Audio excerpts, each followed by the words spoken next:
कुछ ऐसे हथियार होते हैं जो युद्ध का नतीजा तय कर देते हैं। ऐसा ही एक हथियार यूक्रेन के पास भी है जिसने रूस को बहुत जबरदस्त नुकसान पहुंचाया है।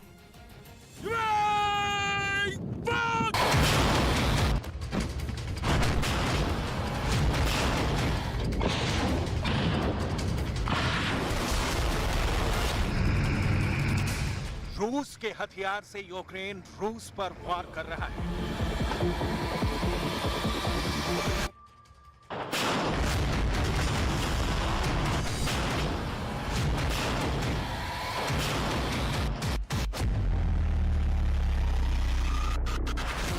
BM-27 यूरेगन।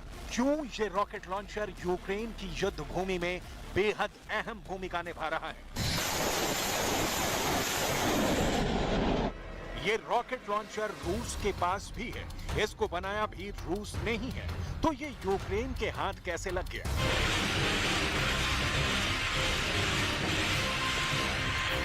आखिर कैसे यूक्रेन रूस के बनाए हुए रॉकेट लॉन्चर से रूस की फौज को टारगेट करने में कामयाब हो गया?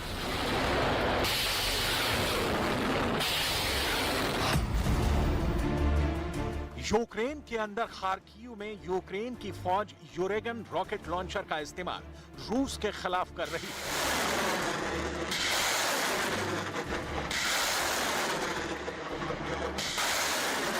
अमेरिका की तमाम कूटनीति के बावजूद भी यूरोप और एशिया के बीच बेहद अहम सामरिक लोकेशन पर मौजूद तुर्की के राष्ट्रपति एर्दोगन खुद रूस जाकर पुतिन से मुलाकात कर रहे हैं।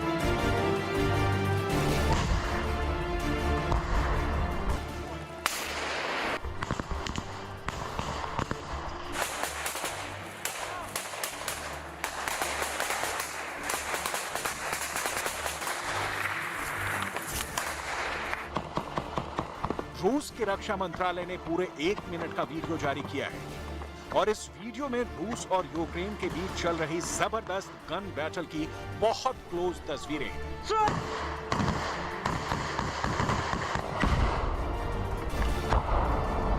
ये पूरा वीडियो आपको विस्तार से दिखाएंगे और समझाएंगे, लेकिन सबसे पहले आपको दिखाते हैं युद्ध भूमि से आए बेहद खतरनाक और खौफनाक तस्वीरें। अगस्त के महीने में हफ्ते की शुरुआत में ही रात के वक्त रूस की फौज क्राइमिया से 40 गाड़ियां, युद्ध के हथियार और रॉकेट स्पेशल ट्रेन के जरिए खेरसोन को भेज रही थी। इसकी जानकारी यूक्रेन की फौज को लग गई थी और यूक्रेन ने अपनी हाइमर्स यानी high mobility artillery rocket system की मदद से स्पेशल ट्रेन पर हमला कर दिया। ये हमला ब्राय-लिविका स्टेशन पर किया गया, जिसमें कुल 80 रूसी लड़ाके मारे गए और 200 घायल हो गए।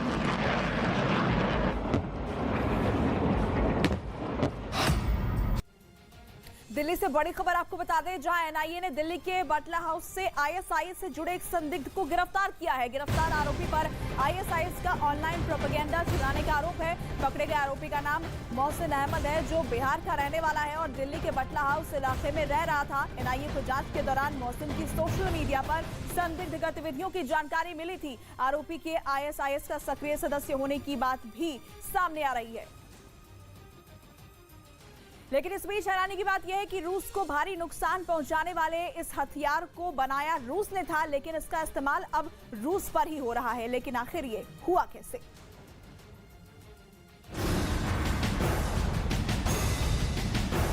ये यूक्रेन के खार्किव की तस्वीरें हैं, जहां यूक्रेन के सैनिक रूस की फौज पर हमले की एक बड़ी तैयारी कर रहे हैं। यूक्रेन के सैनिकों ने यूरेगन रॉकेट लॉन्चर सिस्टम को लोड किया और फिर उस लोकेशन पर गए जहां से रूसी ठिकानों पर टारगेट किया जाएगा।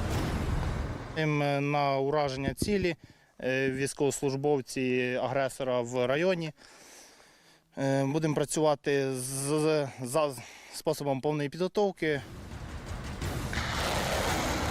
खार्किव के इन खेतों से मिसाइलें रूस के ठिकानों पर लॉन्च कर दी गई। Працювали ми на дальність 30 кілометрів. Результати ми знаємо. Я впевнений в своїх хлопцях, я впевнений в тому, що ми виконали вогневе завдання на відмінно. І результат, він завжди є. ये यूक्रेन की तैयारी और टारगेटेड अटैक की तस्वीरें हैं। इसके जवाब में रूस ने एकदम लाइव गन बैटल के फुटेज रिलीज किए हैं।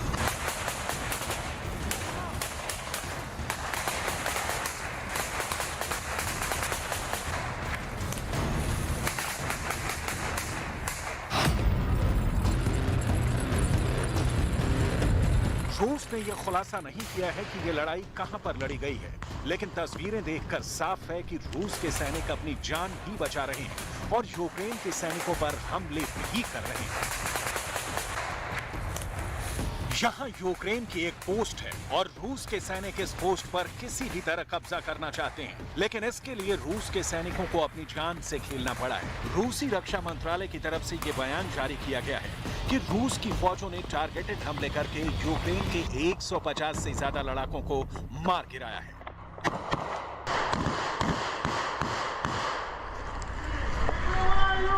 Взят под полный контроль областной центр Херсон. Российскими подразделениями вооруженных сил. Взят под полный контроль областной центр Херсон. Российскими подразделениями вооруженных сил. Взят под полный контроль областной центр Херсон. Российскими подразделениями вооруженных сил. Взят под полный контроль областной центр Херсон. Российскими подразделениями вооруженных сил. Взят под полный контроль областной центр Херсон. Российскими подразделениями вооруженных сил. रूस के इन्हीं हमलों में यूक्रेन के सैनिक मारे जा रहे हैं और फिर उनके पार्थिव शरीर को यूक्रेन की राजधानी कीव लाया जा रहा है। कीव के अंदर शुक्रवार को सेंट्रल स्क्वायर पर 100 से ज्यादा यूक्रेन के सैनिक इकट्ठा हुए। 2 यूक्रेनी सैनिकों का अंतिम संस्कार किया गया, जिसमें आम लोग भी शामिल हुए। यूक्रेन के इन मृत सैनिकों के परिजनों ने सबसे पहले श्रद्धांजलि दी। यूक्रेन के सैनिक भी अपने साथियों को अंतिम विदाई दे रहे थे। यूक्रेन के घर घर में इस वक्त ऐसा ही मातम है।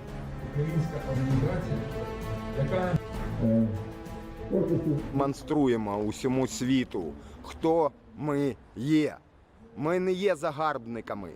Ми не хочемо нести біль і страждання будь-кому, навіть Російської Федерації.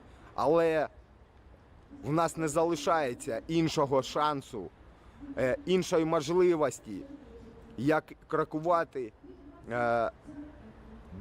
шляхом війни. І це не є наша мета, і це не є наше бажання, бо ми хочемо повернутися до власних домівок і мирно вирощувати наших дітей.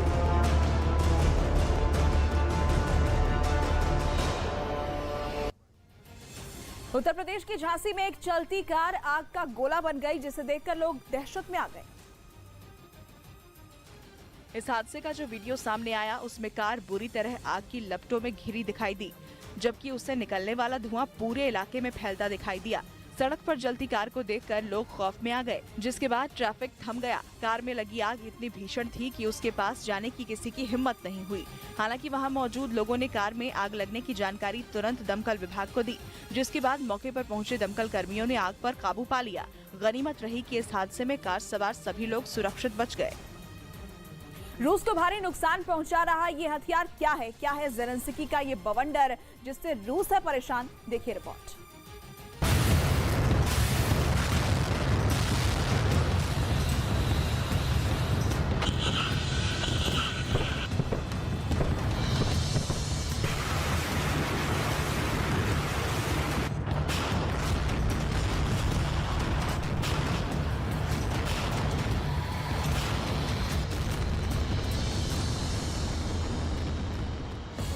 इस वक्त यूक्रेन के अंदर बहुत क्लोज फाइट हो रही है, यानी 40 किलोमीटर की रेंज में ही दोनों सेनाएं एक दूसरे पर वार पलटवार कर रही हैं। ऐसी स्थिति में दोनों ही सेनाओं को एक ऐसा रॉकेट लॉन्चर सिस्टम चाहिए जो 30 से 50 किलोमीटर की रेंज में हमला कर सके, और इसलिए यूक्रेन यूरेगन मल्टीपल लॉन्चर का इस्तेमाल कर रहा है।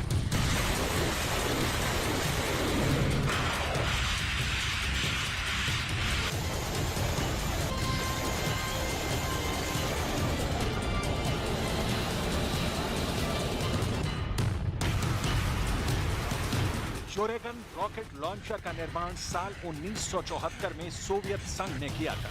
1990 से पहले रूस ही सोवियत संघ था, और ये रॉकेट लॉन्चर बनाने की जरूरत रूस को इसलिए पड़ी क्योंकि उसके पास 100 से 150 किलोमीटर की रेंज में हमला करने के लिए मिसाइलें और रॉकेट मौजूद थे। लेकिन छोटे टारगेट पर निशाना लगाने के लिए उसके पास कोई वेपन नहीं था। इसलिए रूस ने इस खास मल्टीपल लॉन्चर सिस्टम को इजाद किया।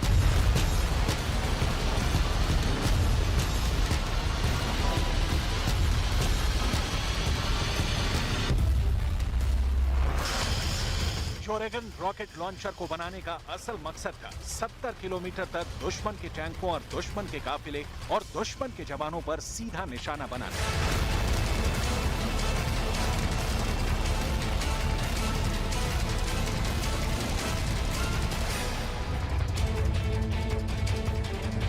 योरेगन की सबसे बड़ी ताकत है इसकी मोबिलिटी, यानी इसको किसी भी दूसरे लोकेशन पर शिफ्ट किया जा सकता है और आसानी से टारगेट पर निशाना लगाया जा सकता है। इस पूरे सिस्टम में रेडार भी होते हैं, इसलिए रात में भी योरेगन का इस्तेमाल बहुत आसानी से किया जा सकता है।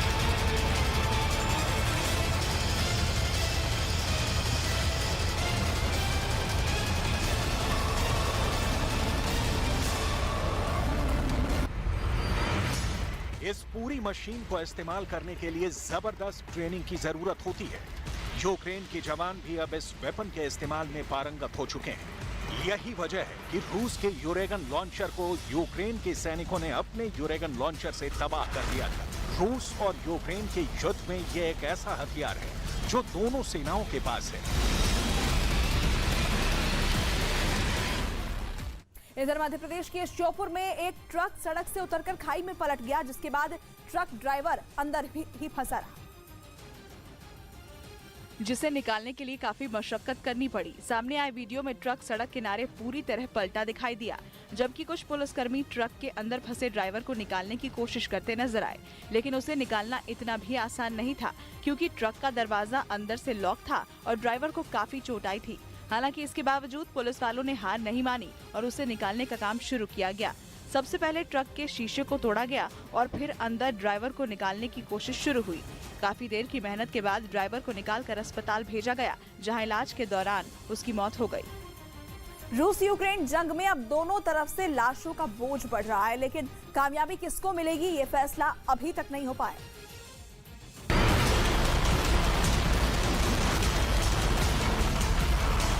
ये वो तस्वीर है जिसमें यूक्रेन ने रूस के यूरेगन रॉकेट लॉन्चर को तबाह कर दिया था।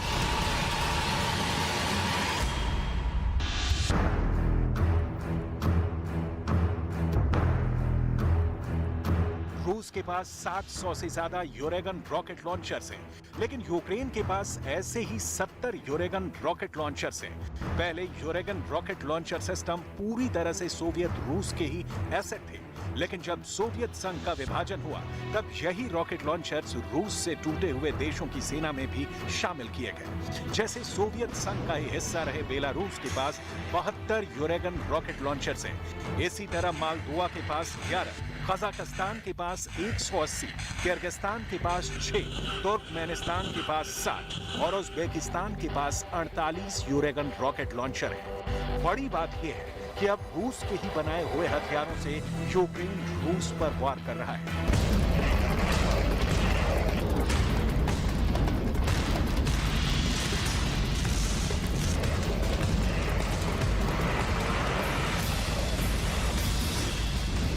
योरेगन का मतलब होता है बवंडर या तूफान, और रूस का ये बवंडर अब रूस पर ही कहर बनकर फूट रहा है। दूसरी तरफ रूस सबसे ज्यादा हमले इस वक्त यूक्रेन के मिकोलाइव शहर पर कर रहा है। सामरिक नजरिए से ईस्ट यूक्रेन में ये शहर इसलिए बेहद अहम है क्योंकि ये खेरसोन और ओडेसा दोनों के बीच में मौजूद है।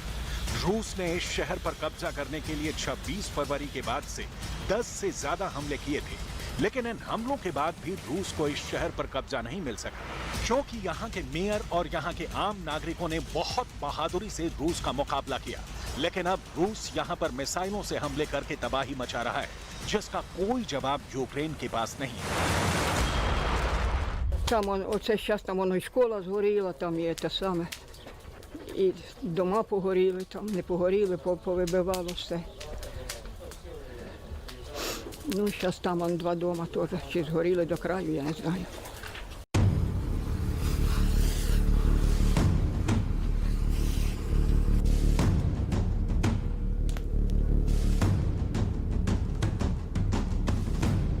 सबसे बड़ी बात यह है कि मिकोलाइव के इलाके में रूस के समर्थक भी मौजूद हैं, जो रूस की फौज को इनपुट दे रहे हैं और इसी वजह से मिकोलाइव के अंदर रूस की फौज सटीक निशाने लगाने में कामयाब हो रही है।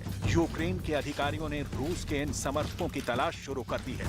यूक्रेन मिकोलाइव में जवाबी कार्रवाई के लिए तैयार हो रहा है। Правоохоронні органи, в принципі, вели цю роботу на дуже високому рівні. Зараз збільшилось. Тільки за тиждень там 4 людини заарештували. І ще в роботі багато. Це одна з причин, через що будуть запроваджені комендантські години для відпрацювання. Але не тільки. कुल मिलाकर इस जंग में अब दोनों तरफ से लाशों का बोझ बढ़ रहा है, लेकिन कामयाबी किसको